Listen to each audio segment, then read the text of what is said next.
Hey guys, I'm here with another update on Riley. Hey bud, did I wake you up again? I'm sorry. Okay, so I totally realized that I meant to talk about this topic at the beginning of my video. So I'm just gonna kind of insert this at the beginning. So if it sounds sort of out of order with what I was just talking about, I apologize, but it felt like I wanted to put this at the beginning of the video in case people don't watch the whole video. So the supplements we've been using from Pet Wellbeing, the support group that I joined that I will talk about further in this video, they said that the Kidney Support Gold from Pet Wellbeing is okay. There have been some members of the group that have had luck with it and say good things about it. So it's fine for us to use that to treat the kidneys, but it won't treat the anemia, obviously, which we knew. But when I mentioned that we were giving him the Old Friend supplement, they said that Riley should not be on the Old Friend supplement. And the reason is because 2 of the ingredients in it are diuretics. And a cat with kidney disease can get dehydrated easily and they pee large amounts as it is. So the last thing you want to do is give the cat diuretics. So we have stopped the Old Friend supplement. I stopped giving it on Sunday when I found out about this. So, you know, I was giving that to him because I thought it might help if he had any joint pain going on. I mean, we don't know if he did. And I heard that it helped with cognitive function, especially in cats that did a lot of yowling. And I did notice, I mean, I have definitely noticed a huge reduction in the amount of yowling he does now, which is great. And so I was thinking, oh, you know, I guess it's helping with that, but maybe it was just the kidney stuff that was helping with it, because maybe he was actually yowling, not from cognitive dysfunction, but, you know, kidney related symptoms, or maybe even the anemia symptoms. Like, if cats aren't feeling well or feel off, they can do that yowling as well. So there's been a reduction in the yowling, and he hasn't gotten the Old Friend supplement since Sunday.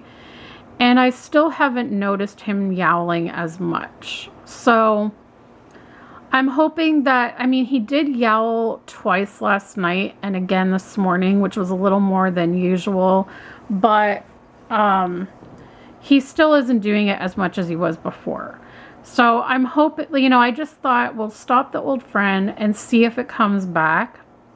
If the yowling comes back, then obviously the Old Friend was helping that, but we still probably shouldn't be giving it to him because it's got the diuretics in it. So this is just sort of a warning.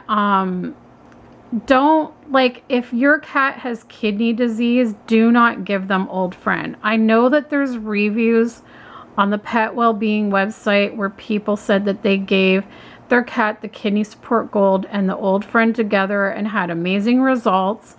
But I've quickly learned that a lot of these, a lot of the supplement websites like Pet Wellbeing and stuff, a lot of them filter their reviews and they don't always post the negative reviews they get. And so, you know, it's just kind of alarming to me that I had asked them if I could give both together and they said I could, and they never mentioned to me that I shouldn't give Old Friend to a kidney diseased cat because of the diuretics. So just be cautious when you're buying supplements for your cat. Do your research, like really, really research it. Not just researching the company, but actually Google each separate ingredient and read what those ingredients tend to treat. Because lo and behold, when I Googled the separate ingredients of Old Friend, sure enough, 2 of the ingredients were listed as diuretics on Google. So just be cautious about that. And also, guys, don't give your cat any of these supplements without seeing your vet first. You need to have a diagnosis before using the supplement. So unless your vet has diagnosed your cat as having kidney disease, don't give them the Kidney Support Gold. You really shouldn't be doing that unless you know for sure that they have kidney disease. And that way you can monitor their creatinine levels and things like that and see if the supplement is actually helping their numbers. So I just wanted to put this out at the very beginning of the video so that everyone's aware of this.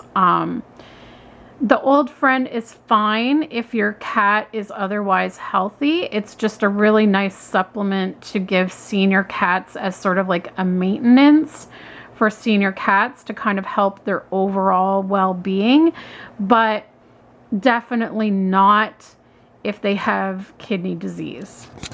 Oh gosh, guys, it has been an emotional roller coaster since my last video. I don't even know where to begin. I'm gonna try to summarize as best as I can without making this like an hour-long video again, but I can't guarantee that. So you'll see how long this video is anyways before you even click on it, because YouTube always tells you, and it's up to you if you want to hang in there and hear what's going on. So first and foremost, we've now doubled the dose. I don't know if I mentioned it in my last video, but we did decide to double the dose for the Kidney Support Gold, just because we were hoping to see some better results.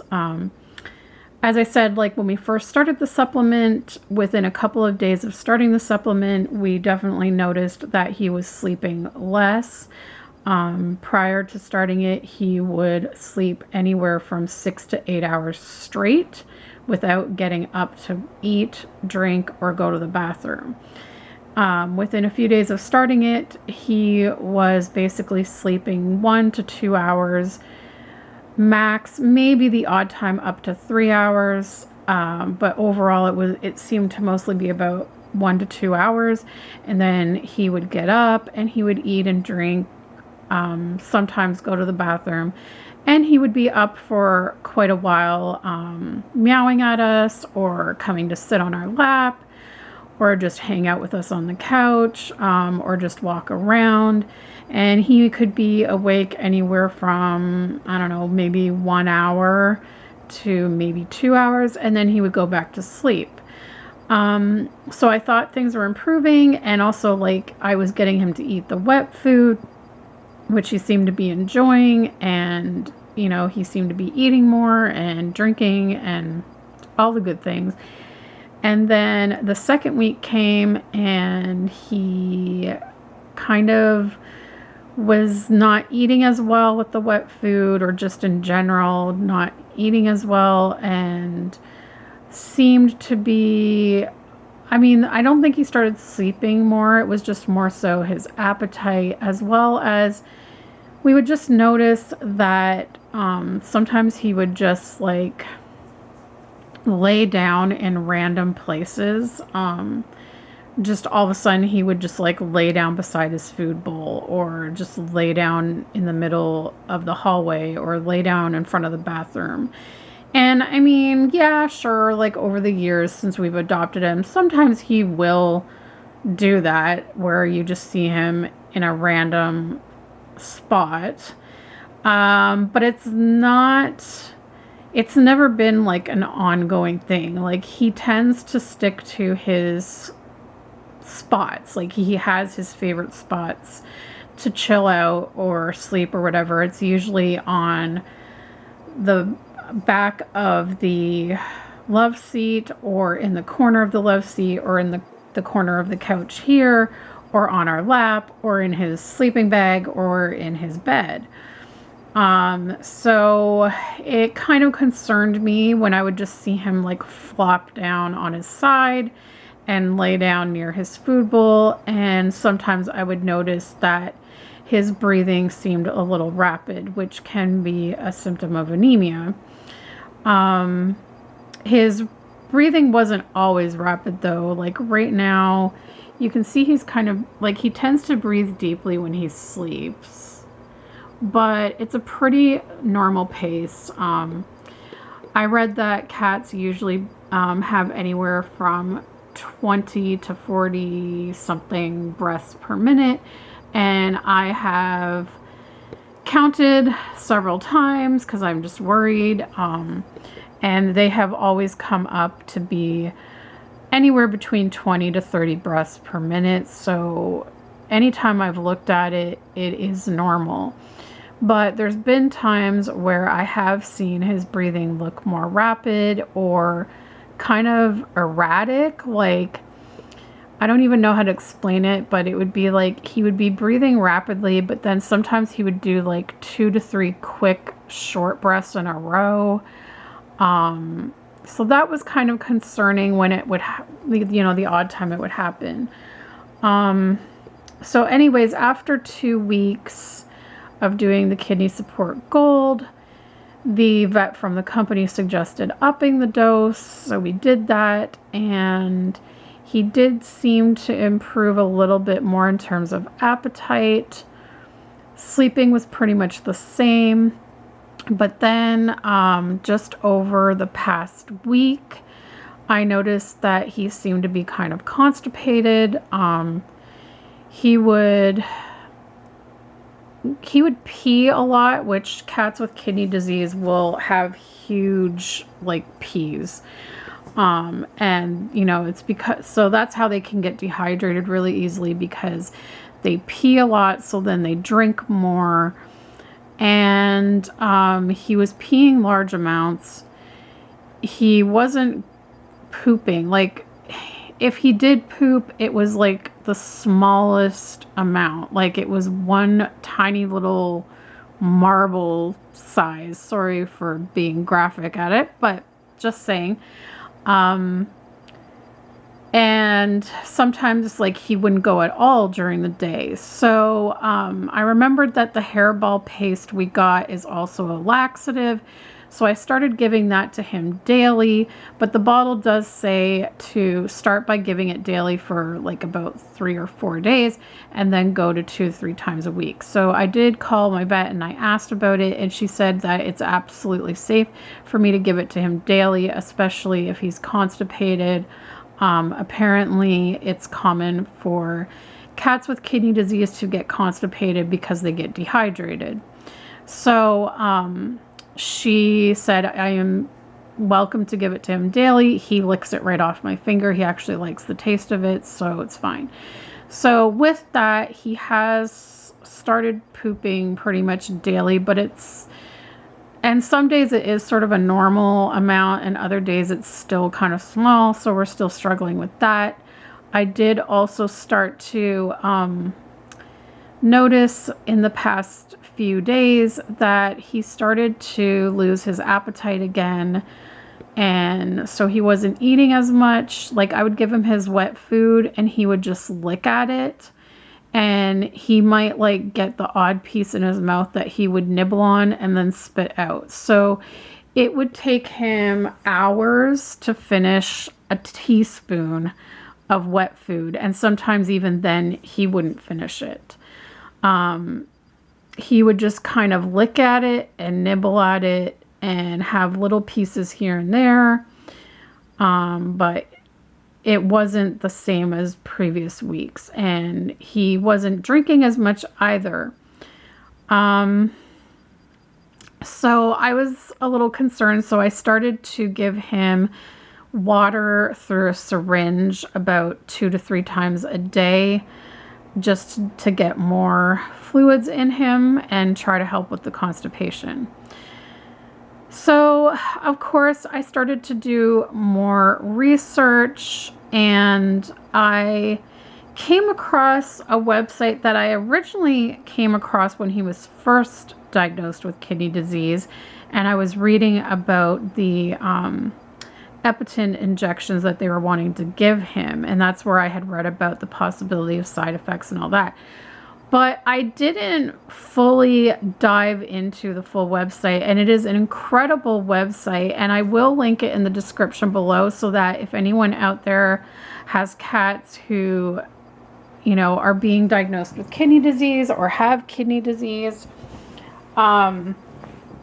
you can go check out this website because it is packed full of information, and the person that put the website together did have a cat that had kidney disease, and she's very knowledgeable, and all of the information that she provides, she cites sources where she got the information. So she links to actual medical studies that were done.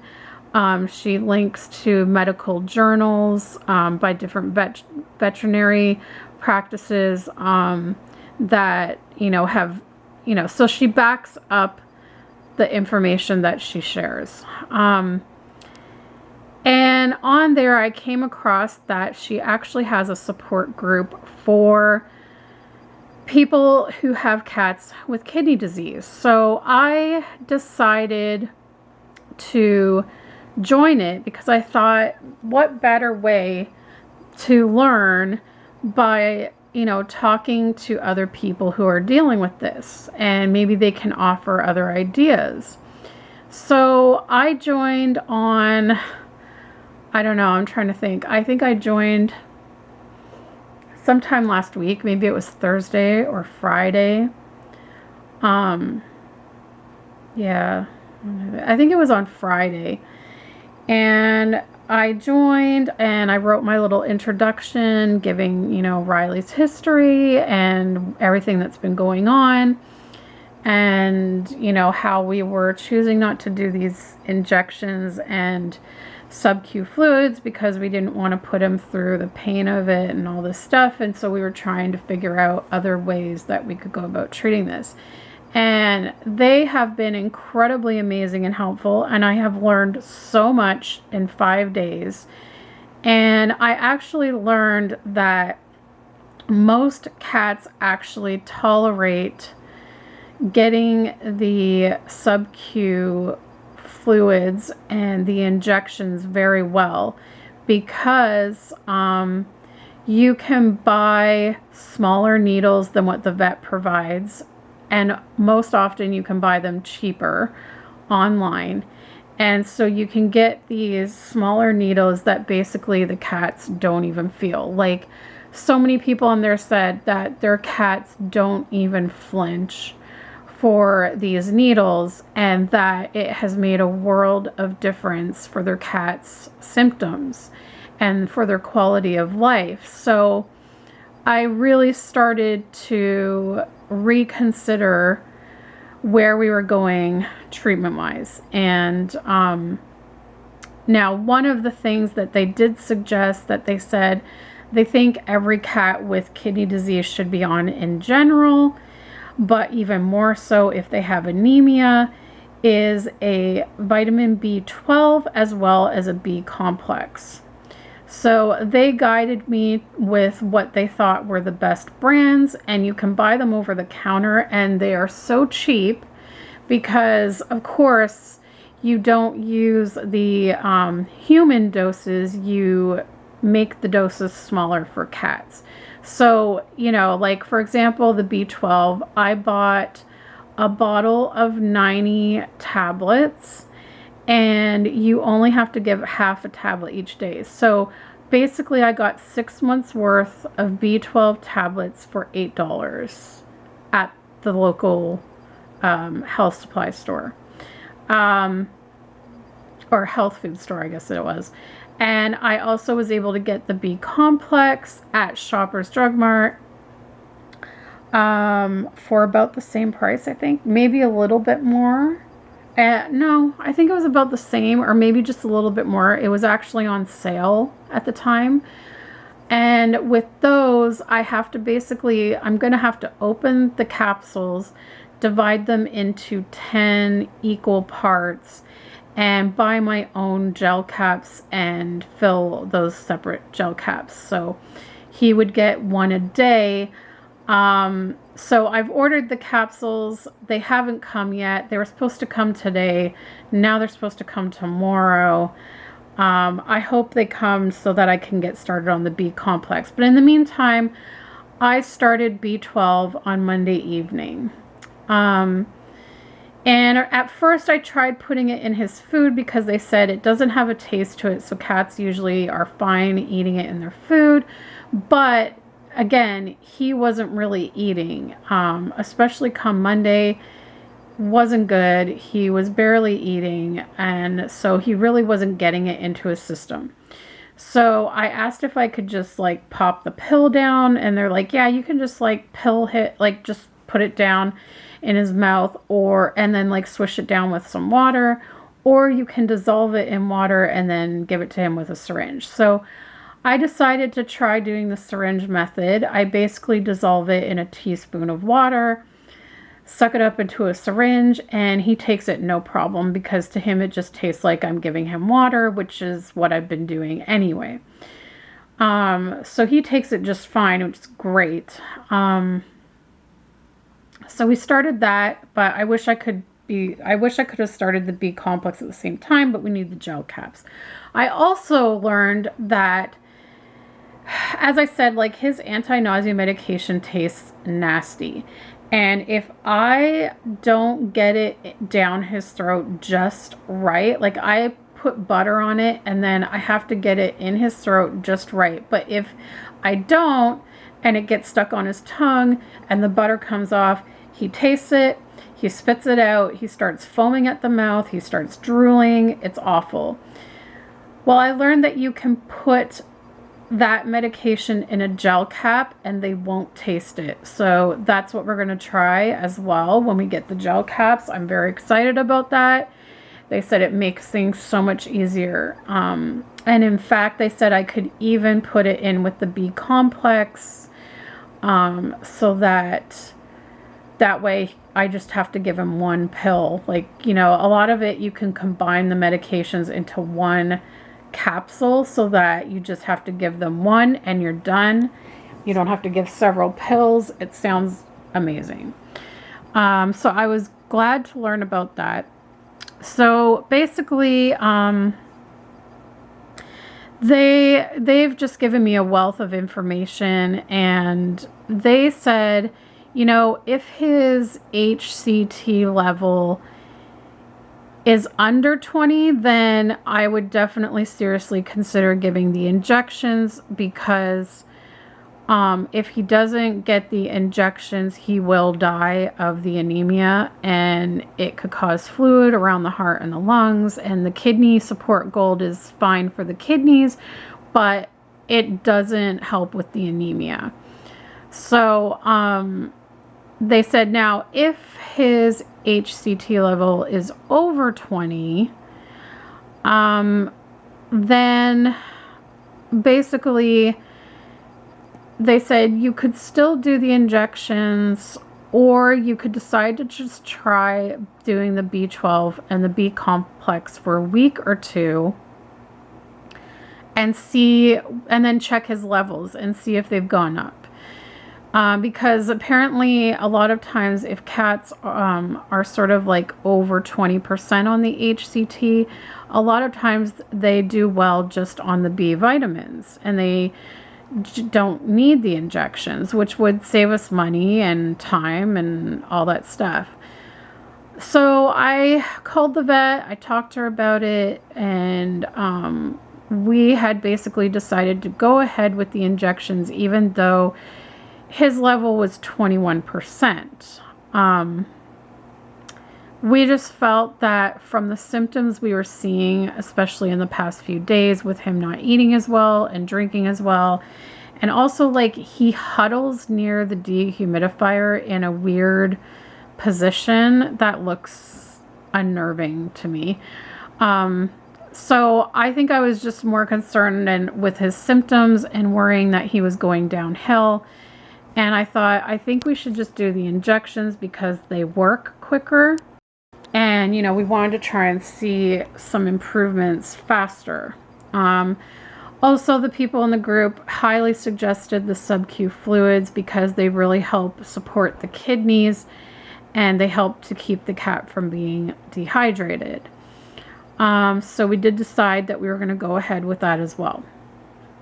So, the wonderful members of the group suggested that we test his HCT again before starting the injections, because they were like, if it's dropped below 20, definitely do the injections. If it's the same, maybe reconsider the injections and try the B vitamins. If it's gone up, even better. So we did that, and they were able to test it in right there and get the results back within like 15 minutes. And his HCT went up to 26%. And I was like, oh, so, well, then that's good. Like, his level has gone up without the injections for the past 6 weeks. And we unfortunately weren't able to actually see our vet because she was already booked up. So we were dealing with a vet tech. And the vet tech was like, well, we still consider that low and anemic. We still suggest giving the injections as well as the B vitamins all together to accomplish like the best outcome. And I was hesitating on it, but Alex was like, well, they already have the injection here. I think we should just do it so that, you know, we know he's good. But I was like, the thing about the injections, I've learned that the risk of the side effects is quite low. But what can happen is 4 to 5 months into the injections, they can start to develop an antibody resistance against them. And then what that ends up doing is causing refractory anemia. So it basically means that the injections stop working and the anemia comes back. And then at that point, the only thing you can do is blood transfusions, which I will never do. Like, that's where I draw the line. Blood transfusions sound extremely hard to do because, like, there's not a lot of donors, as well as it's extremely expensive. And to me, it's just too much. Like, it's just too much to put a cat through blood transfusions. So that's where we would definitely draw the line. But I thought, you know, let's go ahead and, you know, give the sub-Q fluids a try. And actually, we learned how to do the sub-Q fluids while we were waiting for the test results before doing the injections. So they showed us how to administer the fluids. You put a needle, the needle under the skin, and the needle is attached to an IV line to a bag of fluids, and it just goes under the skin and it makes a little camel hump of fluid that slowly absorbs into their body over a 6 to 8 hour period. They use bigger needles at the vets because it delivers the fluids quicker, so that the cat has to sit still for a less amount of time. In my opinion, I would prefer not using the big needle just for the fact that it is more painful for the cat. So we had already ordered smaller needles that are supposed to come today. And, you know, they're like, it may take a little bit longer. As long as your cat can tolerate sitting there for it, then more power to you. Use the smaller needles. Because I've heard that, like, cats don't even flinch with the smaller needles, whereas the bigger needles, they do tend to flinch, which I did notice he did yesterday, flinch for it. But anyways, they gave him 150 milliliters, which ended up being way too much for him, and he ended up throwing up afterwards. So I felt horrible, and they're like, so next time you do the fluids, because he only has to have them once a week for now, They're like, next time you do the fluids, do 75 mil and see how that goes. Well, last night I was reading on this wonderful kidney website about the different types of fluids that you can use for sub-Q fluids, and it turns out the kind that our vet gave us is known to cause vomiting in cats. There have been several reports of cats vomiting after receiving it. And so apparently the best fluid to give is lactated ringer fluid, and it is a cheaper fluid, much cheaper. We can get a smaller bag for $4 online without a prescription, and yet the vet charged us $30 for the bag of fluid, 10 needles, and an IV line. And we didn't even need the needles because we had ordered our own, but they said it's included in the kit, so you're getting them anyway. They couldn't take them out and charge us less, which was really annoying. So, so he threw up after the IV fluids, and then, like I said, they told us the results of the HCT, which had gone up, but they still were insisting on the injections. And I was hesitating on the injections because I'm like, if he really doesn't need them, and we could get by on the B vitamins, A, that's cheaper, B, it's less invasive, and C, if he really doesn't need the injections could cause more issues that we don't really need to deal with. But Alex was like, well, you know, I think we should just go ahead and do it for now and see what happens. So they showed us how to give the injection. They gave him his first injection, and they had already given him an iron injection, because when you start these injections, you have to also get an iron injection once a month, and that has to be done at the vet because it's intramuscular. So apparently they had given him that when they took his blood test. So he had already had that. So I just felt really pressured into doing this injection all of a sudden. I was basically the only one in the room seemed to be hesitating. And that's because I've read so much, whereas Alex hasn't. I'm just relaying the information to him. So I was, frustrated about that. And anyways, so came home, posted about our experience in the group, and today got some very interesting responses. Someone said that they would really consider not giving him the next injection because we're supposed to give him 2 more injections at home before taking him back to check his HCT level again to see if it's gone up. They said because it went up on its own, there's a possibility that he does not have non-regenerative anemia. He may have regenerative anemia, in which case most of the times that can be treated with either just iron injections with the B12 vitamins or just B12 vitamins on their own. And this one lady was talking about how there's a different type of medication you can use that's a slower acting one than the one that we got. And she used the slow acting one, and she said her cat started at 16% HCT. Within a month, went up to 31 on the slow acting one. And the vet said that they're going to have to reevaluate their plan now because he doesn't really like it to go above 31. So her concern was that we're giving the one that has a quicker response time, and he was already at 26% before the first shot. So I have called my vet. I finally got them to email me a copy of his last lab results so I can share them with the group because they've been asking to see them. And then I also am hoping to have the vet call me back later today so that I can discuss my concerns with her. I first off want to talk about possibly switching him to a different fluid so that he's not going to throw up. Especially since we haven't used the bag yet. I'm hoping if that's the case, we can like just swap it out or get a refund.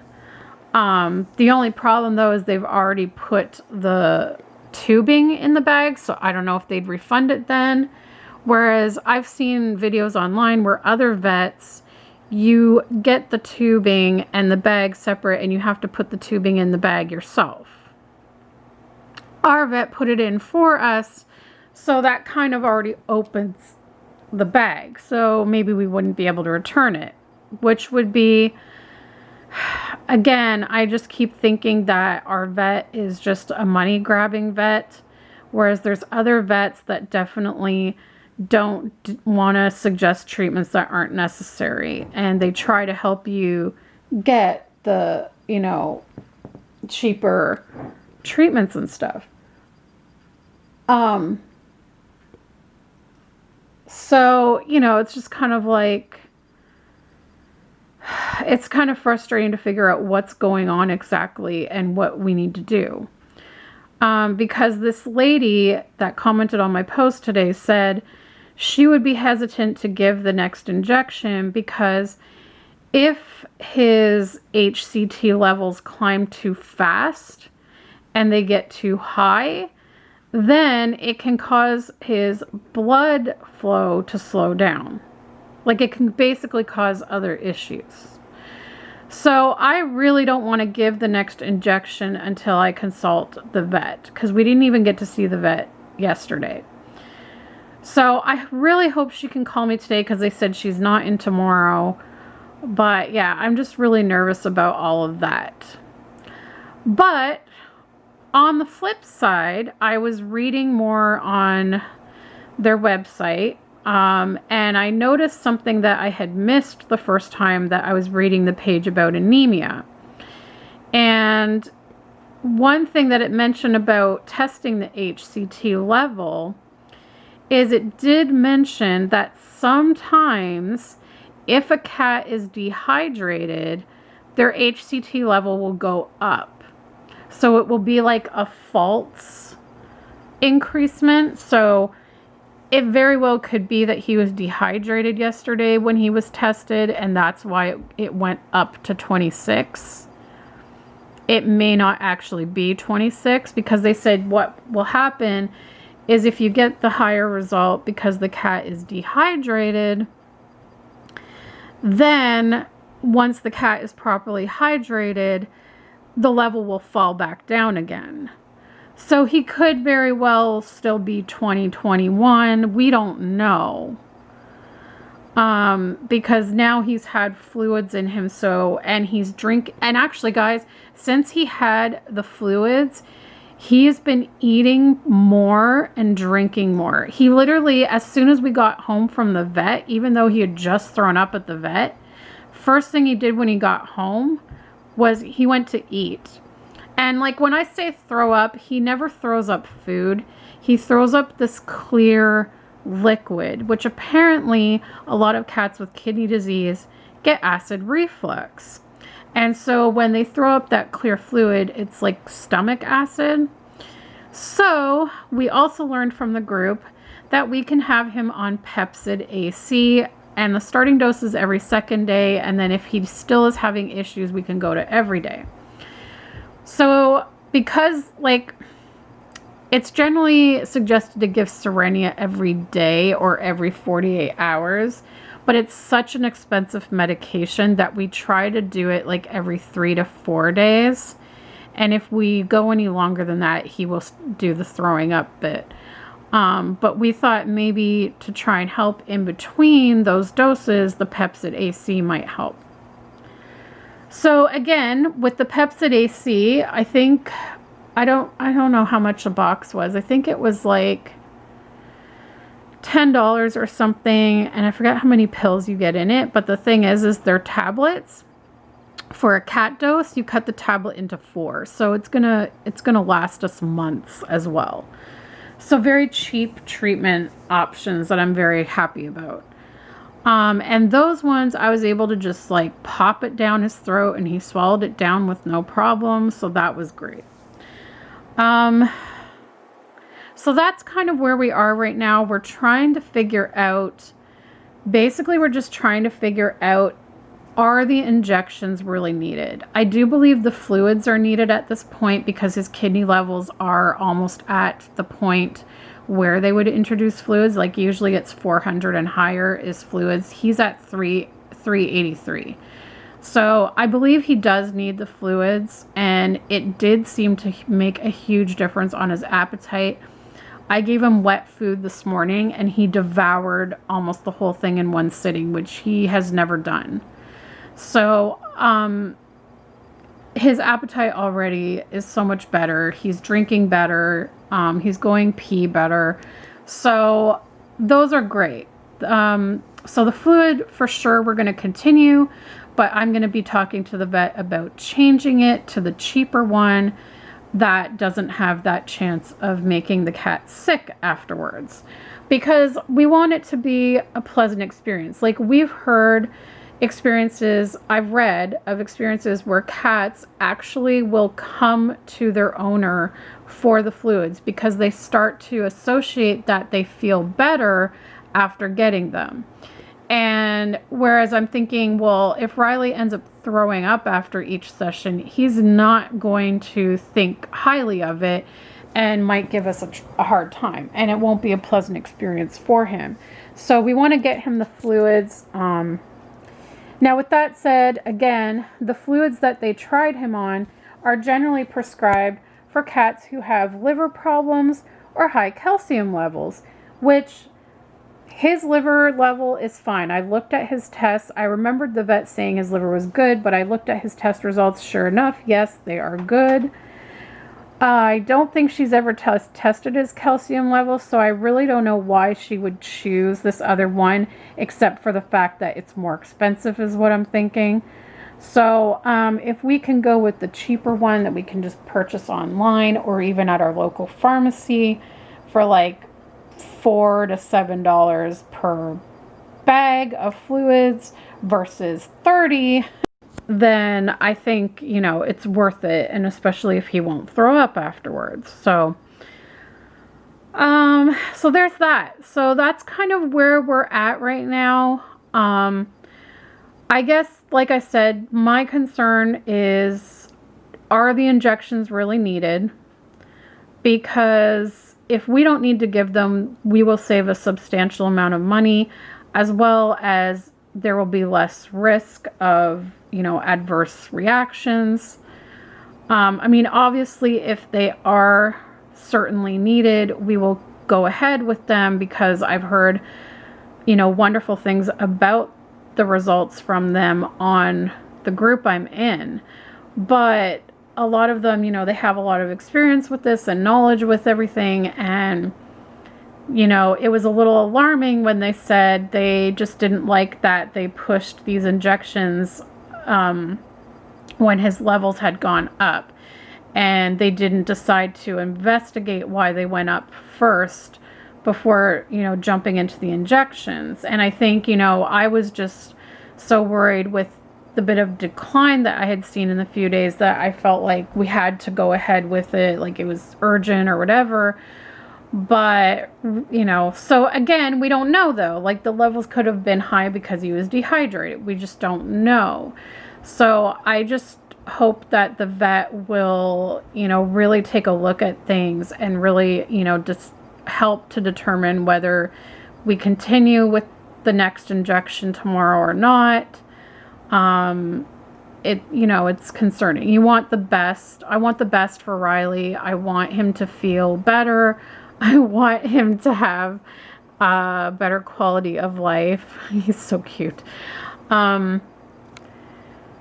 So yeah, and also on top of that, it looks as though they gave him way too many fluids yesterday. Like I said, they gave him 150 milliliters, and the little camel hump that was on his back made its way down to behind his leg, and they said that that can happen sometimes.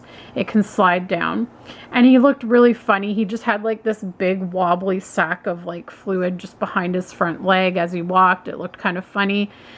Now it's supposed to absorb after 6 to 8 hours. Well, he still has that pocket there today. It's not as big, it's gotten smaller, so it is obviously absorbing, but it should be totally gone by now. And the people in my group confirmed that it should be gone by now. So they said if it hasn't absorbed within 8 hours, it means they gave him too many fluids.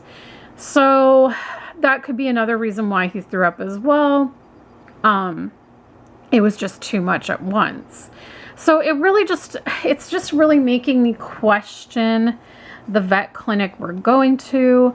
I'm seriously considering getting a second opinion elsewhere, but of course it's always so hard to figure out like who to trust or where to go to try and find a new vet. I've found some that are actually located closer to our house, which would actually be nice because it'll be a shorter drive to get there. So there's that option. I found some closer to us that on Google reviews, they have pretty good reviews. I mean, they have, you know, all of the vets generally that I've found have the odd negative review, but overall the 2 vets that I've been looking at and considering have like 4.5-star ratings, and one in particular that's pretty close to us. Like I would say it's only like a 10-minute, maybe a 5 to 10 minute drive away. A lot of the reviews mentioned that their prices were reasonable. Then you had like the odd negative review that said the opposite and said that they found them to be pricey, whereas other people said they found their pricing to be reasonable. So I don't know, but I'm just gonna see what the vet says on the phone first, and then at least I have his last lab results that I could share with a new vet and maybe get a second opinion, because I just want to make sure that we are doing the right treatment for Riley, to get the best results for him and the best quality of life for him. Okay guys, so I think I've caught you all up to speed on everything that's going on, and I'll keep you updated as we learn more in this process. It was just upsetting me seeing him kind of go downhill over the last week. And once I learned all of the treatment options and how they, you know, so many pet owners have had such wonderful success, and you know that it's really given their cats a good quality of life, and that most cats don't seem to mind the small needles and that, it kind of gave me the confidence to look into them more. But as I said, I feel like our vet needs to either do more testing or looking into things just to make sure we're on the right path before we continue. So I'll keep you guys updated on how that goes, and as to whether or not we decide to end up looking into a second opinion.